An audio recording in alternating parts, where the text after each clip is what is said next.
بسم اللہ الرحمن الرحیم وشافی مردانہ کمزوری کا پائیدار ہومیو علاج پارٹ 12 یا 12واں حصہ۔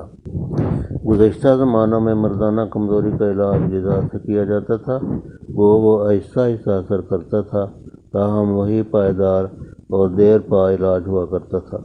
مگر آج کل ایسی کیمیائی اور خطرناک ادویات مارکیٹ میں آ گئی ہیں جو منٹوں میں اپنا اثر تو شروع کر دیتی ہیں، مگر ان کا اثر صرف چند منٹوں تک ہی رہتا ہے۔ اس کے بعد پہلے سے بھی حالت بدتر ہو جاتی ہے اور دن بدن انسان کی اپنی اصلی طاقت کی بجائے ایک مصنوعی طاقت آتی ہے اور ہمیشہ درجہ بدرجہ پہلے سے حالت کو ابتر بناتی رہتی ہے اور بالآخر بالکل ناکارہ کر دیتی ہے۔ نیز ان ادویات کے اثرات قلب، جگر اور گردوں کے اوپر نہایت خطرناک نوعیت کے پڑتے ہیں۔ کئی لوگ دل کا دورہ پڑنے سے اور دیگر خطرناک امراض میں مبتلا ہونے سے اس دنیا سے رحلت کر جاتے ہیں۔ گھریلو غذائی اشیاء میں قدرتی ٹیسٹوسٹیرون ہارمون، وٹامن اور معدنیات پائی جاتی ہیں جو نقصانات و مضرات سے پاک ہوتی ہیں۔ ان سے خوشیاں اور ان کے افعال نیز مادہ منویہ کی کوالٹی بہتر ہوتی ہے۔ منی کے جرثومے یعنی گرم ہائی منی یا سپرمیٹوزوا بہتر اور صحت مند ہوتے ہیں، نیز ان کی تعداد میں اضافہ ہوتا ہے۔ اب ہم ہومیو ادویات کی طرف آتے ہیں جو مردانہ کمزوری کے لیے استعمال ہوتی ہیں۔ پہلی دوائی ہے اس سلسلے میں ڈامیانہ۔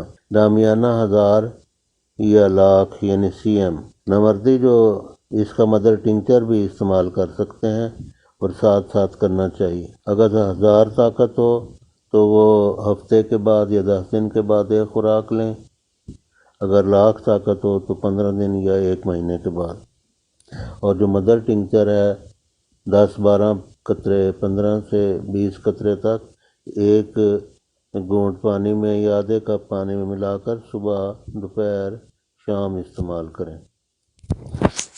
ڈامیانہ کی علامات یہ ہیں: نامردی جو بڑھاپے کے سبب یا اعصاب کی کمزوری کے سبب سے ہو کی بہترین دوا ہے۔ مریض کو جماعت سے بے رغبتی پیدا ہو جاتی ہے۔ یہ دوا بانجھ پن کو دور کرنے میں بھی بہت شہرت رکھتی ہے۔ اس دوا کے مسلسل استعمال سے مردہ جراثیم یعنی گرم ہائی منی پھر سے تباہ نہ ہو جاتے ہیں۔ مردانہ امراض کے لیے بطور ٹانک استعمال کی جاتی ہے۔ ہر بار جماع کے بعد یہ دوائی کھا لینے سے مرد کبھی کمزور نہیں ہوتا۔ ڈائسکوریا 1000 یا CM نامردی سے پہلے مریض مستقل اور جنسی خواہش اور بار بار انتشار کی شکایت کرتا ہے، جبکہ بیماری شروع ہونے پر مریض کے اعضاء بالکل لٹکے ہوئے محسوس ہوتے ہیں، جنسی خواہش بالکل ختم ہو جاتی ہے، نیند کے دوران منی خارج ہوتی رہتی۔ سیپیا 1000 یا سیپیا CM یا لاکھ طاقت جنسی عمل کے دوران تکلیف کا ہونا جس کی وجہ سے مریض جنسی عمل سے کترانے لگتا ہے۔ جنسی سطح پر تمام لوگوں میں سے سیپیا کا مریض شدید ترین بیمار ہوتا ہے۔ در حقیقت یہ مریض جذباتی سطح پر مردہ ہو جاتا ہے۔ اس مریض کے جذبات مر جاتے ہیں، انہیں کسی بھی طرح تحریک نہیں ملتی۔ اس دوا کے مریض میں جنسی بے حسی پائی جاتی ہے اور محیطی نظام متاثر ہو جاتا ہے۔ ایسے مریض میں احتلام بھی نہیں ہوتا۔ ایسی علامات عموماً ایسے لوگوں میں جو ترک دنیا یعنی دنیا سے الگ تھلگ ہو جاتے ہیں اور یا کسی عشقیہ معاملے میں بری طرح ناکام ہوئے ہوں۔ ایسے مریض کو سیپیا دینے سے پہلے جنسی جذبات جاگتے ہیں، اس کے بعد احتلام ہونا شروع ہو جاتا ہے، بعد ازاں مریض نارمل ہو جاتا ہے۔ ایسے مریض جسے دوران جماع چکر آئیں تو اس دوا کی CM طاقت یعنی لاکھ طاقت ہر ہفتہ ایک خوراک دینے سے یہ شکایت رفع ہو جاتی ہے۔ اسٹیفیسکیریا 1000 طاقت یا لاکھ طاقت یعنی CM ذوف باغ کی وجہ اگر مشت زنی یا اغلام بازی یعنی لونڈے بازی ہو تو یہ دوا بہترین نتائج کی حامل ہے۔ مریض ہر وقت غمگین رہے مریض کے مزاج میں چڑچڑا پن نمایاں ہو اور شرمیلا پن پایا جائے تو یہ دوا کامل شفا سے ہمکنار کرتی ہے۔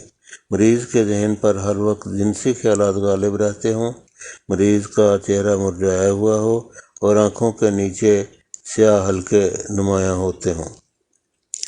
اگلی دوا ہے سیلینیم 1000 یا CM یا لاکھ طاقت۔ دماغ کی خواہش موجود ہو لیکن عملی طور پر ناکارہ ہو، عضو کمزور اور استادگی یعنی اکڑاؤ بہت دیر سے ہو، دماغ کے بعد کمزوری اور چڑچڑا پن آ جائے، مریض میں جمع کرنے کے لیے خود اعتمادی کا فقدان پیدا ہو جاتا ہے، مریض ہر وقت مزی اور منی کے بہنے کی شکایت کرتا ہے، بہت زیادہ چائے پینے والے افراد کی شکایت کو رفع کرتی ہے۔ سلفر 1000 یا CM۔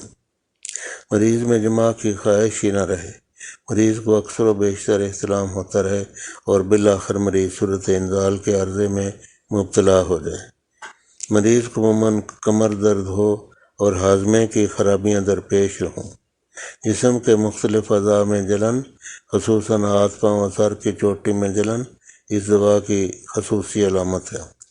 فاسفورس ذوف باء کے ایسے مریض جن میں جنسی طور پر اور کوئی عارضہ نہ پایا جاتا ہو، ان کے لیے اکسیر ہے۔ اس دوا کے مریض میں جماع کی خواہش کا جنون پایا جاتا ہے لیکن مریض عملی طور پر نامرد ہوتا ہے۔ یہ نامردی کثرت جماع، کثرت احتلام، جلک یعنی خود لرزی یا نمک کے زیادہ استعمال سے ہوئی ہو۔